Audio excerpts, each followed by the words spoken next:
Hello, and welcome to Dave's Delights. I'm Dave, and I'm delighted that you're here, because today we're making chowder. So, today we're going to make New England clam chowder, and I'm going to go through all these ingredients with you, because most of the time we're going to spend is going to be over the stove, since it is, after all, a soup. Well, technically a chowder, but you know what I mean.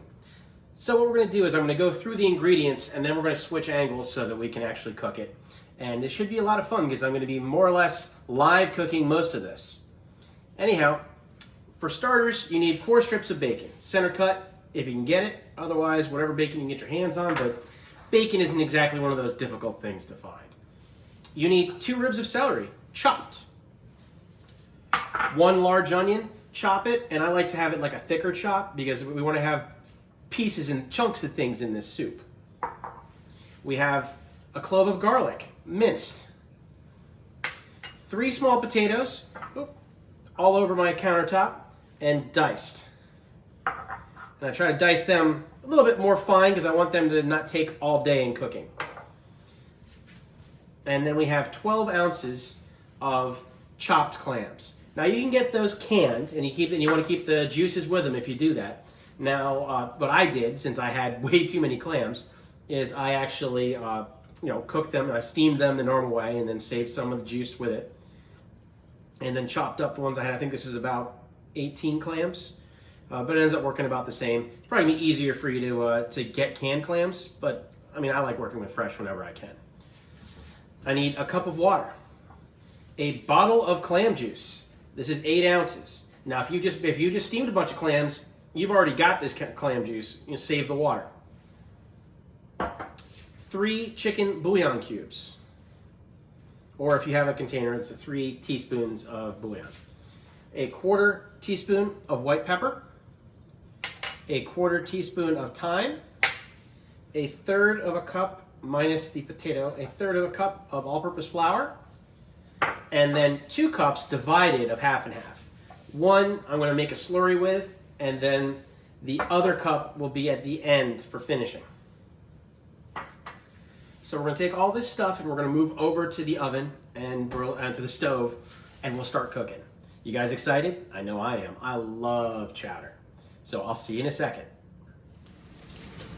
Hello again. So we have the Dutch oven on the fire here, and this is at pretty high heat, and right now I have the 4 slices of bacon inside, and they're just finishing rendering down and cooking.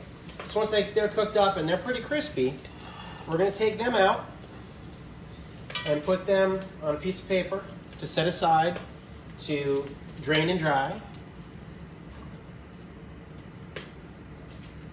And then I'm going to get the onions in pretty much right away and start them sauteing.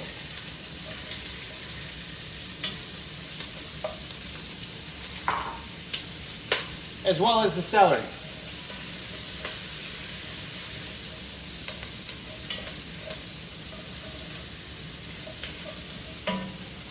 And we're going to let those sweat and cook down.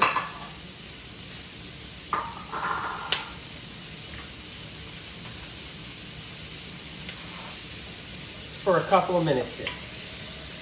Now don't worry if the bottom of your pan is looking a little bit brown right now, because we're going to deglaze that as we go with other things. To give you an idea, you can see there's a lot of stuff down the bottom of that pan, but that's all flavor. And we're going to get that back later. But right now, I just want to let these vegetables sweat. And once the onion starts getting translucent, which shouldn't take too very long,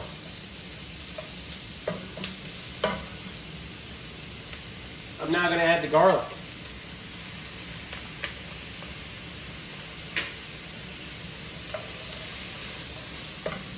I'm going to put this down to about medium heat right now.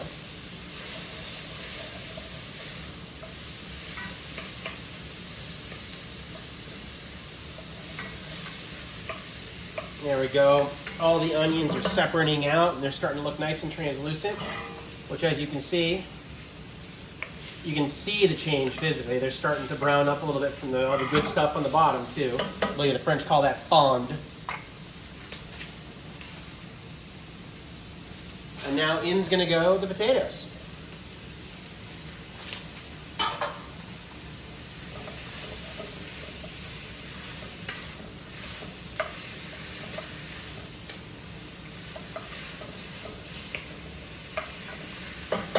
Another 30 seconds of that. And then we're going to add in the thyme and the white pepper. The water. That's 1 cup of water. The 3 bouillon cubes. And I'm going to stir along the bottom of that pot. When I want to get these bouillon cubes mixing up, but 2, I want to get as much of that flavor off the bottom there and back into the liquid as I can. I'm going to turn my heat back up on high, because we're going to get this back up to a boil now. And it's time to add in the 8 ounces of clam juice.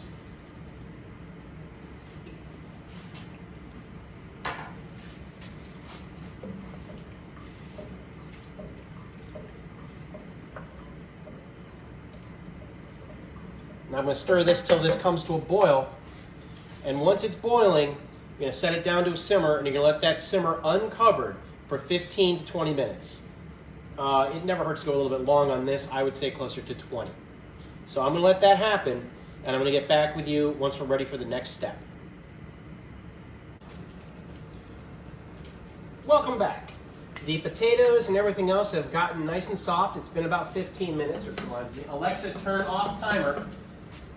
15-minute timer canceled. She is handy sometimes. So this is now ready for the next step. I'm going to take that 1 cup, the first cup of half and half, and that 3rd cup of flour in my mason jar, and I'm going to give it one heck of a shake to turn it into a slurry, which of course will then set off my dog Flurry, but what do you do? So I'll take this slurry and I'm going to pour it in to my soup. And we'll give that a good stir. And I don't want this to boil, but I just want it to get up to temperature. And I got to add the clams, because that's going to thicken up real fast. And now that that's come together, and to show you what it looks like, remember chowders are super thick, so that is now, once I added that slurry to it, that's like soup paste. So we don't want to boil it again now, we just want to get it warm all the way through. And I'm going to add the 2nd cup of half and half.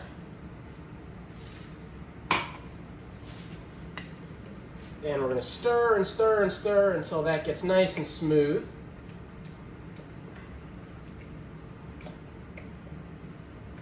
And I don't want this to boil again now. Once this gets up to where it's lightly simmering, I'm going to take it off the heat and it'll be ready to serve.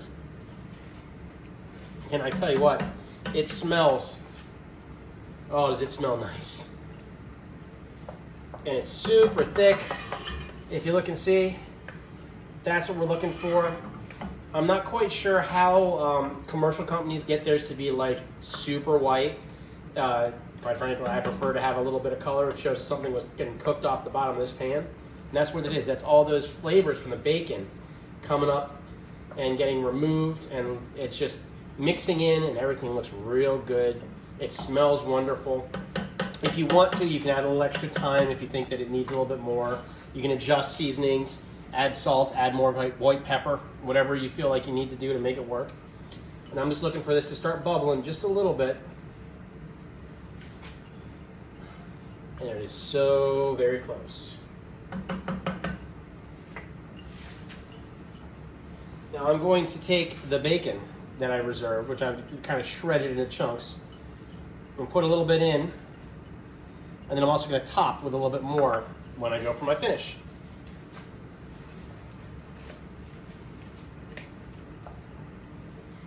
All right. Yeah. This is ready for service. We will see you in a second when I bring it over for us to put onto a plate. And we are back and ready to plate. So I have chowder. And man, does it smell good. And I had to give it a little taste to make sure whether or not I needed to add anything. And luckily, don't need to add anything. Salt, pepper, it's all good. Just the right amount of seasoning. So if you use this the way that I did, it should be just fine. But what are we going to plate it in? Now, you can use a bowl, of course. But if you're extra fancy, you can bake yourself a loaf of bread, pop the top off, remove the insides, and you can make yourself a little bread bowl. Now, I'm going to put a recipe up for this at a later episode. But for now, just know that if you go to a store and you get a crusty loaf of bread, you can always just hollow it out and use that as a bread bowl, just like you get at the Renaissance Festival. And let me get a nice spoonful of chowder that goes in there. Look at that. Wash your hands, right? If I got clean hands, doesn't matter if I touch things. And then I'm going to take a little bit of bacon and put a little bit of that bacon on top. And of course, you have to give it a little bit of a garnish. So, there you go. Soup's on. Bon appetit. And I am not going to try to touch that with my hands because that is still pretty hot. So anyway, this has been a wonderful meal prepared. And, clam chowder pretty much can be a meal unto itself. Or you can have it as a side. Decide how big a bowl you're putting out. You have to decide on whether or not it's the main course or a side dish. If you have any questions, comments, please leave me comments. Other than that, hit like and subscribe, and I'll see you at the next time. Have a good evening.